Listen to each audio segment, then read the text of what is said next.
ইয়াল্লাহ ইয়াল্লাহ ইয়াল্লাহ আল্লাহু আকবার আল্লাহু আকবার আস্তাগফিরুল্লাহ আস্তাগফিরুল্লাহ ইন্না লিল্লাহ ইয়াল্লাহ আল্লাহ ইন্না লিল্লাহ এ বাবা কি অবস্থা জীবনের কোনো নিশ্চয়তা না পৃথিবীর কোথাও আমরা নিরাপদ না পৃথিবীর কোথাও আমরা নিরাপদ না আসসালামু আলাইকুম প্রিয় বন্ধুরা আমি সাইদ লিমন বলছি নওগাঁ থেকে বাংলাদেশ থেকে তো আমরা একটা সচরাচর একটা বিষয় লক্ষ্য করি যে আমাদের অনেক বাংলাদেশিরা উন্নত জীবনের জন্য নিরাপদ জীবনের জন্য ইউরোপ আমেরিকা সহ বিশ্বের বিভিন্ন দেশে আছে বিশেষ করে বাংলাদেশিরা সবচাইতে বেশি রয়েছে আমেরিকাতে নিউ ইয়র্কে তো এই ঘটনাটি ঘটেছে আমেরিকার ফ্লোরিডার অঙ্গরাজ্য থেকে এবং আমি ভিডিওটা নিয়েছি এই যে দেখতে পাচ্ছেন স্ক্রিনে থাকা মোহাম্মদ আকবর হোসেন ভাইয়ার কাছ থেকে তো তার ভিডিও আমি দেখি তিনি অত্যন্ত চমৎকার একজন মানুষ তার ভিডিও আমার খুব ভালো লাগে আমি তার একজন ফ্যান এবং সাবস্ক্রাইবার এবং ফলোয়ার ব্যক্তিগত দিক থেকে আকবর ভাইয়াকে আমার খুব ভালো লাগে তার ভিডিও থেকেই আমি অনুপ্রাণিত হয়ে ভিডিওটা আপনাদেরকে দেখার সুযোগ করে দিলাম প্রিয় বন্ধুরা তো আমরা এই যে বাংলাদেশি যারা আছি তো এই যে দেখেন আমরা ভাবি যে আমরা বাংলাদেশে তো অনিরাপদ দেখেন আমরা বাংলাদেশ থেকে জীবনের আর জীবনকে সুরক্ষা দিতে আমরা আমেরিকা পর্যন্ত চলে যাচ্ছি কিন্তু সেখানে গিয়েও আমাদের কি হচ্ছে দেখেন এরকমভাবে আমাদেরকে খুন হতে হচ্ছে চলুন আমরা ভিডিওটা পুরোপুরি দেখি কিভাবে কি হচ্ছে চলুন আমরা দেখি চলুন এই যে সিসিটিভি ফুটেজটা দেখুন ভালো করে তো আমি আপনাদেরকে ভালো করে সিসিটিভি ফুটেজটা দেখাই দেখুন এই যে একটা মাইক্রো দাঁড় করানো আছে তো যেই মেয়েটাকে মারা হয়েছে মেয়েটা কিন্তু বাংলাদেশি হ্যাঁ আপুটার বাড়ি হচ্ছে নোয়াখালী লক্ষ্মীপুর এবং এই যে ভাইয়াটা ভিডিও করছে আকবর হোসেন যে ইউটিউবার যিনি এখন ফ্লোরিডাতে আছে ইউএসএ তার বাড়িও কিন্তু একই জায়গাতেই লক্ষ্মীপুরেই বাড়ি কিন্তু আলাদা আলাদা সেকশানে আর কি তো যাই হোক এই যে দেখেন এই যে ছেলেটা কালো ছেলেটা দেখেন এই যে মাইক্রোর আশপাশে ঘুরছে দেখেন এই যে দেখেন ভালো করে দেখুন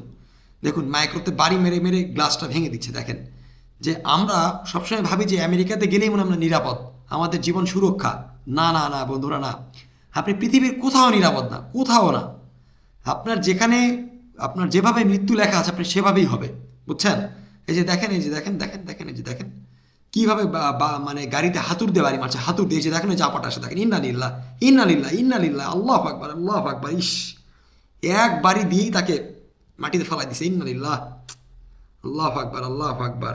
আমি ব্লার করে দিচ্ছি বেশি দেখাতে পারবো না কারণ কমিউনিটি গাইডলাইন আসবে এই যে দেখেন চলে যাচ্ছে দেখেন কি ভয়ানক একটা অবস্থা আমেরিকার ফ্লোরিডার অঙ্গরাজ্য দেখেন এই যে আমরা আরেকবার যদি একটু দেখাই যে দেখেন আমরা এই যে এই সাইড থেকে যদি পজ করে একটু দেখাই যে দেখতে পাচ্ছেন এই যে এই আপাটাই কিন্তু মারা গেছে নীলুফা ইয়াসমিন আপাটার নাম হচ্ছে নীলুফা আমার আম্মুর নামও কিন্তু নীলুফা ইয়াসমিন আর কি তো এই যে আপুটার নাম কিন্তু নীলুফা ইয়াসমিন দেখেন এই যে ইনি কিন্তু সম্ভবত গ্যাস স্টেশন বা পেট্রোল স্টেশন হবে ওখানে জব করে তো এই যে দেখেন উনি কিন্তু এখানে তার গাড়িটা পার্কিং করে রাখছে তো রাখার পর যে দেখেন কিভাবে হাতুর দিয়ে দেখেন এই যে মারতেছে দেখেন এই যে দেখেন এখন এই যে বেরোলো এই যে দেখেন কথা ছাড়াই দেখেন গায়ের শক্তি দিয়ে এরকম করে গায়ের শক্তিতে দম করে একবারই দিয়ে ফেলাই দিচ্ছে দেখেন কতগুলো মারছে দেখেন ইন্না লিল্লাহি রাজিউন আল্লাহ আমাদের বাংলাদেশি প্রবাসী ভাইদের আপনি রক্ষা করেন যারা আমাদের প্রবাসী ভাইয়েরা ভাই বোনেরা বাংলাদেশের বাইরে আছে এই যে দেখেন আমরা এই সাইড থেকে দেখাই দেখেন অপর সাইড থেকে দেখেন এই যে দেখেন এই যে শব্দ শুনে গাড়ি ভাঙার শব্দ শুনে যে ইনি বাইরে আসছে নীলুফা ইয়াসমিন দেখেন এই যে বাইরে আসলো তো আসার পরে যে দেখেন এই যে দেখেন উনি গেট খুলে উনি কিন্তু অনেক পরহেজগার মানুষ 5 ওয়াক্ত নামাজ পড়ে যে নীলুফা ইয়াসমিন আপনি যে দেখেন এই যে বাইরে আসছে দেখেন এই যে বাইরে আসছে দেখেন ইন্না লিল্লাহ ইশ আল্লাহু আকবার গায়ের শক্তিতে মারছে দেখেন আমেরিকার মতো একটা দেশ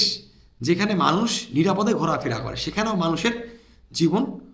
দেখেন আমি আর দেখাবো না তো আমি যতটুকু পারছি আপনাদেরকে দেখিয়েছি তো ঘটনাটি আমি আবারও বলছি প্রিয় বন্ধুরা ঘটনাটি ঘটেছে আমেরিকার ফ্লোরিডা অঙ্গরাজ্য গুগল ম্যাপ থেকে যদি আপনাদেরকে দেখাই যে দেখেন এটা America united state of America আর এটার একটি রাজ্য এই যে দেখেন ফ্লোরিডা প্রিয় বন্ধুরা দেখতে পাচ্ছেন এখানেই ঘটনাটি ঘটেছে আর ঘটনাটি ঘটেছে নীলুফা ইয়াসমিন নামের একটা বোনের সাথে প্রবাসী বাংলাদেশি তার বাড়ি চট্টগ্রাম বিভাগের নোয়াখালী জেলার লক্ষ্মীপুর উপজেলাতে আর কি বাড়ি তো যাই হোক তার সাথে এই নির্মমভাবে একটা ঘটনা ঘটছে তো তার আত্মার মাগফিরাত কামনার জন্য আমরা আল্লাহর কাছে দোয়া করি এবং প্রত্যেকটা প্রবাসী ভাই বোনের কাছে আমরা একটাই দোয়া প্রার্থনা করি যে আল্লাহ আমাদের বাংলাদেশি প্রবাসী যারা আছে তাদেরকে আপনি হেফাজত রাখুন সুস্থ রাখুন এবং ভালো রাখুন তারা যেন পরিবারের সাথে ভালোভাবে থাকতে পারে এবং এরকম বিপদের সম্মুখীন যাতে না হয় সো ভিডিওটা দেখে আমার গায়ের কাটা শিউরে যাচ্ছে যে আসলে আমরা পৃথিবীর কোথাও নিরাপদ না, কোনো দেশেই নিরাপদ না। মৃত্যু যেখানে হবে, যেভাবে হবে, ঠিক ভাবেই হবে। তো যাই হোক প্রিয় বন্ধুরা, তো আজ এই পর্যন্তই। সবাই সাবধানে থাকবেন, সতর্ক থাকবেন, এবং যারা প্রবাসী ভাইয়েরা যে ভিডিওটা দেখছেন, আপনাদের জন্য অনেক দোয়া রইল, এবং আপনারা আমাদের জন্য দোয়া করবেন, আমরা যেন আমাদের জীবন নিয়ে যেন নিরাপদে যেন থাকতে পারি। সবাইকে অশেষ অশেষ ধন্যবাদ। আসসালামু আলাইকুম।